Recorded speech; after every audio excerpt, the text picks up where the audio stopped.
It's my feel-good breakfast show.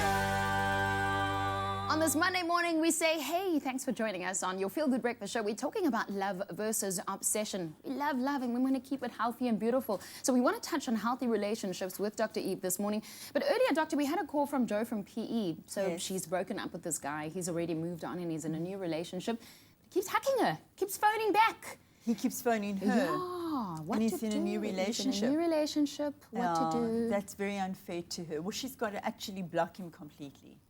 Completely block him. And it's such a difficult thing to do because we always have these tendrils, as I call them, of attraction and attachment to people, even if we've so-called broken up. Really, she's got to accept that there is still feeling and that you don't have to act on that feeling.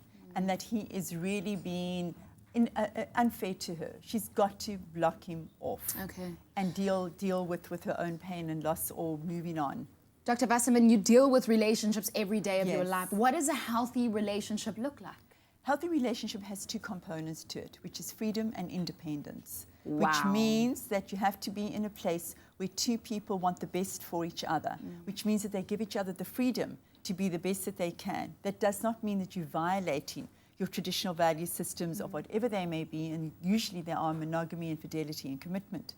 Then the other part of it is independence, is that being independent within a relationship, meaning that you are recognized as an individual person within the context of what's called a relationship, so that you can absolutely manifest all your dreams, become the person that you want to be, live as the person you want to be, while having the safe containment of something called relationship, marriage, partnership, whatever you want to call it. I'm thinking immediately about obsession and driving a partner away. I'm also asking the question, do you tell this person that you're obsessed with them? Is it something that you keep quiet about? I think you don't have to tell them. They get it. They get it. The moment They'll know. Those messages come through, the moment that they put that GPS on your phone, the moment that they just will not go out without you, don't want you to go without them because they tell you they love you so much. That's such a big red flag.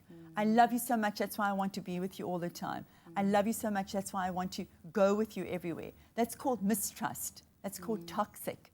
That's called unhealthy. Those are big red flags for you. While you're pointing out all the red flags, we're talking about love versus obsession on the show this morning. We're also taking your calls on 0839133728. Saida, you're live on the show. What's your question or comment? I want to know if a woman can be in love with two men at the same time. That's a wonderful your question. question. That's such a stunning question. I would love to know more. I'm so curious to know more. The answer is yes. Of course you can. You can be in love with more than one person at the same time because you love them differently. They're different people who bring out different parts of us. And so we fall in, I mean, the big secret, you want to know what the big secret about love is?